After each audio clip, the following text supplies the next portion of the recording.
శ్రీ గురుభ్యో నమః. శ్రీ మహాగణపతే నమః. మార్చి 14వ తారీఖు నుంచి ఏప్రిల్ 14వ తారీఖు 30 రోజుల పాటు రవిగ్రహ సంచారం అనేది జరుగుతుందన్నమాట. రవిగ్రహ సంచారం ముందు మనం ముఖ్యంగా తెలుసుకోవాల్సిన రవి యొక్క ప్రభావం అనేది ఎలా ఉంటుంది జీవితంలో అనేది తెలుసుకోవాలి. సూర్యారాధన అనేది చాలా విశిష్టమైనది. సూర్యుడు కొన్ని స్థానాల్లో అత్యధికంగా యోగించేటువంటి గ్రహం అన్నమాట. అంటే గోచారం అనేది సపరేట్గా ఉంటుంది. అలాగే స్వజాతకంలో గురించి కూడా కొన్ని వీడియోస్ నేను చేయడం జరుగుతుంది. శుక్రమహర్దశ గురించి చేస్తున్నాం అన్నమాట ప్రజెంట్. అది కూడా వీడియోస్ తొందరలో రాబోతున్నాయి, అవి కూడా చూసుకోవచ్చు. ఇప్పుడు మనం చూసినట్లయితే రవి 0.58 డిగ్రీస్ పర్ డే అన్నమాట. అంటే 0.58 డిగ్రీస్ తన యొక్క సంచారం అనేది జరుగుతూ ఉంటుంది. ఆ యొక్క సంచార రీత్యా ఒక రాశిలో తన యొక్క ప్రభావం ఒక ప్రయాణం అనేది 30 రోజుల పాటు గడుస్తూ ఉంటుంది. అంటే రవి ఎంత క్రమశిక్షణతో కలిగినటువంటి గ్రహమో మనం చెప్పుకోవచ్చు.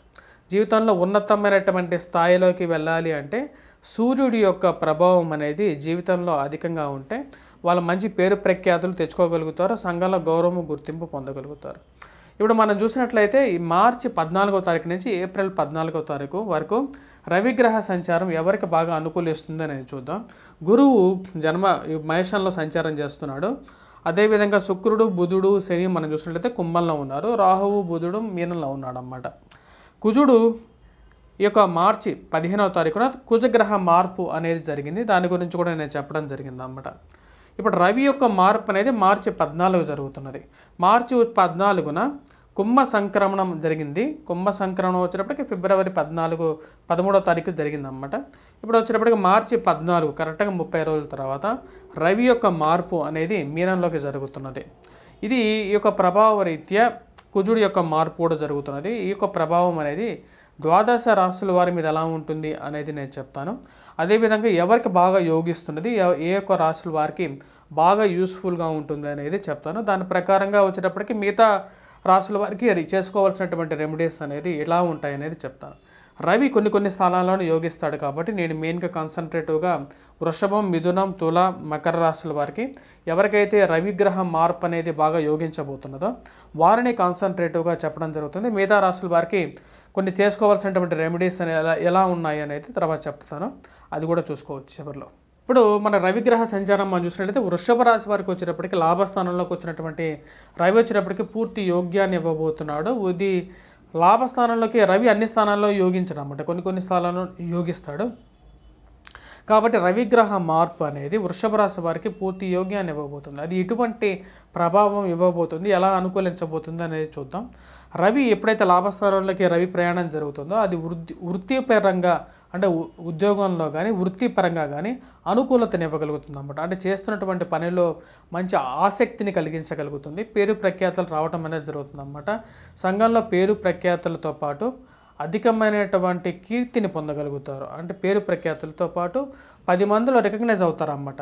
సంఘంలో సన్మానాలు జరగటం, అదేవిధంగా ఉద్యోగ సంబంధితమైన ప్రయత్నాల్లో అనుకూలత అనేది పొందగలుగుతారు. మీ యొక్క మాటకి మీ పనిచేస్తున్నటువంటి ఆఫీసులో కానీ గృహంలో కానీ మీరు మాటకి ఒక గుర్తింపు, ఒక వాల్యూ అనేది ఇన్ని రోజులు రానటువంటి ఒక వాల్యూ అనేది రావటం అనేది జరుగుతుంది. దానికి ముఖ్య కారణం వచ్చేటప్పటికి రవి లాభస్థానంలోకి వచ్చినప్పుడే ఇది జరుగుతుంది అన్నమాట. రవి మార్చి 14వ తారీఖు నుంచి ఏప్రిల్ 14వ తారీఖు వరకు మీనంలోకి ఎప్పుడైతే సంచారం చేస్తుంటాడో అది వృషభ రాశి వారికి లాభస్థానం కాబట్టి వీరికి చాలా మంచి అనుకూలమైనటువంటి ఫలితం రాబోతుంది అన్నమాట. చేస్తున్నటువంటి వృత్తిలో అనుకూలత లేక వేరే ఉద్యోగ ప్రయత్నం చేస్తున్నటువంటి వారికి నూతనంగా ఒక మంచి ఆఫర్ రావటం అది మానసిక ఆనందానికి గల కారణంగా అవుతుంది అన్నమాట.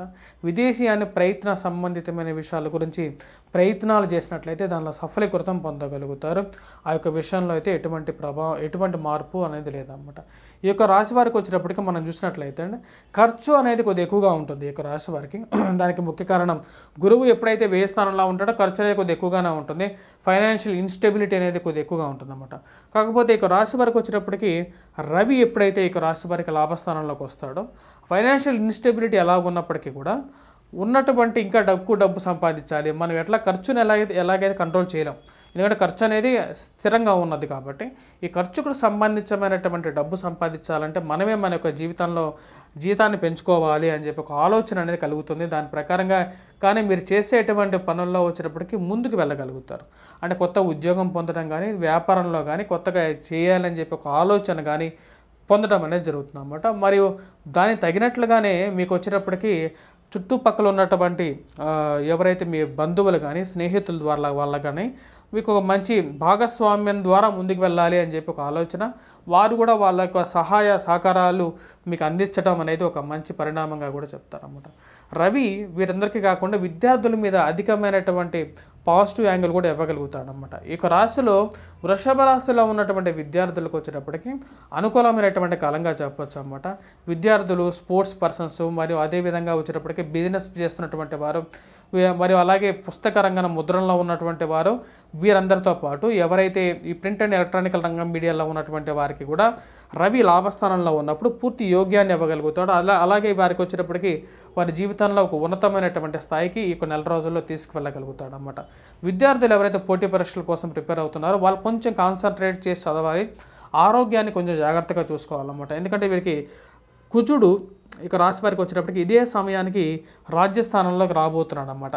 రాజ్యస్థానంలోకి రాబోతున్నటువంటి కుజుగ్రహ మార్పు వచ్చేటప్పటికి కొంచెం ప్రతిబంధకంగా కలిగించే విధంగా ఉంటుంది, ఉద్యోగపరంగా మరియు అదేవిధంగా ఏదో ఆరోగ్యపరంగా కానీ కలిగించే విధంగా ఉంటుంది. కాబట్టి ఇక రాశి వారు కుజగ్రహ శ్లోకాన్ని పఠించాలి. అదేవిధంగా సూర్యనారాయణ స్వామిని పూజించినట్లయితే విజయాన్ని సాధించగలుగుతారన్నమాట. అంటే ముఖ్యంగా ఈ గ్రూప్స్ కానీ, ప్రిలిమ్స్ కానీ, లేకుండా ఉంటే ఏవైతే గవర్నమెంట్ రిలేటెడ్ ఎగ్జామ్స్ రాస్తున్నటువంటి వారికి కూడా రవిగ్రహ మార్పు అనేది బాగా అనుకూలించే విధంగా ఉంటుంది. మంచి పేరు ప్రఖ్యాతులు కూడా సంపాదించగలుగుతారన్నమాట. రవి యొక్క అనుకూలత అనేది ఆ విధంగా వీరికి యోగించే విధంగా ఉంటుంది. వీటన్నిటితో పాటు ఇక వృషభ రాశి వారికి మెయిన్గా ఏంటి అంటే ఎవరైతే ఈ యొక్క ఫిల్మ్ సెక్టర్స్లో పనిచేస్తున్నటువంటి వారికి మంచి ఆఫర్స్ రావటం, వాటి వల్ల వచ్చేటప్పటికి వారికి స్థిరమైనటువంటి ఉపాధి గురించి వాళ్ళకి చేస్తున్నటువంటి ప్రయత్నాల్లో ఒక మంచి ఉద్యోగం దొరకడం అనేది జరుగుతుందన్నమాట. ఉద్యోగ ప్రయత్న సంబంధితమైన విషయాల్లో కూడా వృషభ రాశి వారికి ఈ యొక్క రవిగ్రహ మార్పు అనేది అనుకూలించే విధంగా ఉందన్నమాట. ఓవరాల్గా వచ్చేటప్పటికి వృషభ రాశి వారికి సూర్యగ్రహ మార్పు అంటే రవిగ్రహ మార్పు అనేది మీనరాశిలోకి అనుకూలించే విధంగా ఉంది. నేను ఇప్పుడు 4 రాశులకే చెప్పాను, మిగతా రాశులకు ఎందుకు చెప్పలేదు అనేది నేను ఇప్పుడు వివరిస్తాను. మేషరాశికి వ్యయ స్థానంలో ఉన్నటువంటి రవి యోగ్యాన్ని ఇవ్వడు, ధనక్షయకారకుడుగా మారతాడన్నమాట. ఆరోగ్యపరంగా కూడా జాగ్రత్తలు అనేవి తీసుకోవాలి. అలాగే వృషభ రాశి వారి గురించి నేను ఆల్రెడీ చెప్పాను. వృషభ రాశి వారికి లాభస్థానంలో ఉన్నటువంటి రవి యోగ్యాన్ని ఇస్తాడు. ఉద్యోగపరంగా, వ్యాపారపరంగా కూడా అనుకూలమైనటువంటి సమయంగానే చెప్పచ్చు. మిథున రాశి వారికి రాజ్యస్థానంలో ఉన్నప్పుడు రవి యోగ్యాన్ని ఇవ్వగలుగుతాడు, పేరు ప్రఖ్యాతులు పొందగలుగుతారు.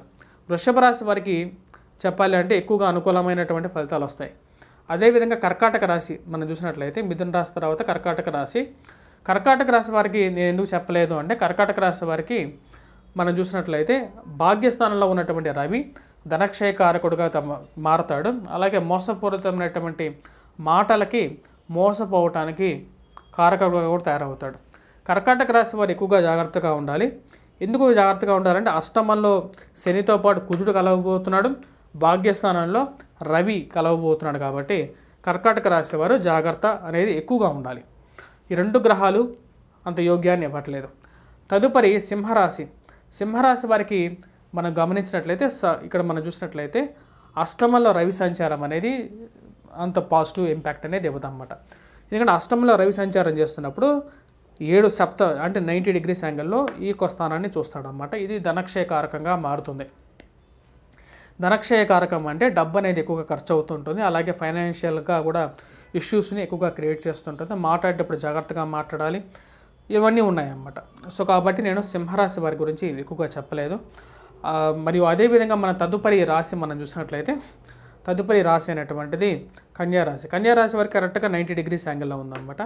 90 డిగ్రీస్ యాంగిల్లో రవి యొక్క దృష్టి పడినప్పుడు ఈ యొక్క కన్యారాశి వారికి కుజుడు యోగ్యకారకుడు అయినప్పటికీ కూడా రవి యోగ్యకారకుడు కాదు. కాబట్టి ఎప్పుడైతే రవిగ్రహ దృష్టి పడినప్పుడు శరీరంలో అధికమైనటువంటి వేడి ఎక్కువగా అవుతుంది, అదేవిధంగా డబ్బు కూడా ఎక్కువ ఖర్చు అవుతూ ఉంటుంది.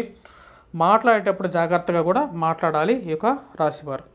తదుపరి రాశి మనం గమనించినట్లయితే తదుపరి రాశి అనేటువంటిది తులారాశి వారికి వచ్చేటప్పటికి యోగ్యకారకమైనటువంటి స్థితిలోకి రవి రాబోతున్నాడు అన్నమాట. దాని గురించి నేను చెప్పడం జరిగింది. అలాగే వృశ్చిక రాశి వారి గురించి ఎందుకు చెప్పలేదంటే పంచమంలోకి వచ్చినటువంటి రవి కూడా యోగ్యాన్ని ఇవ్వడు, ధనక్షయకారకుడిగా మారుతాడు.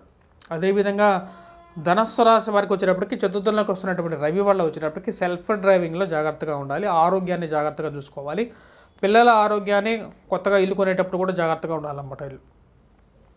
తదుపరి రాశి మనకు గమనించినట్లయితే రాశి వచ్చిన మకర రాశి. మకర రాశి వారికి తృతీయంలో ఉన్నటువంటి రవి యోగ్యకారకుడు, అందుకని ఇది మకర రాశి గురించి చెప్పాను. కుంభరాశి వారికి వచ్చేటప్పటికి ఇది రాశి వారికి ధనస్థానంలో ఉన్న రవి యోగ్యాన్ని ఇవ్వట్లేదు, అందుకనే కుంభరాశి గురించి నేను చెప్పలేదు. తదుపరి మీనరాశి. మీనరాశి వారికి జన్మరాశిలో సంచారం చేస్తున్నటువంటి రవి యోగ్యాన్ని ఇవ్వట్లేదు, కాబట్టి అందుకనే నేను మీనరాశి గురించి కూడా చెప్పలేదు. సో ఈ యొక్క రాశులు వారు ఎవరైతే ఉన్నారో ఎవరి గురించి అయితే నేను చెప్పలేదు, వారికి వచ్చేటప్పటికి అంతగా యోగ్యాన్ని ఇవ్వట్లేదు. సో మీరేం చేస్తారంటే ఎవరికైతే రవి అనుకూలత కావాలనుకుంటున్నారో వారు సూర్యనారాయణ స్వామిని పూజించడం, సూర్యగ్రహ ఆరాధన చేయటం అనేది ముఖ్యం. సూర్య నమస్కారాలు కూడా చేయొచ్చు అన్నమాట. స్వస్తి. Please do subscribe and share.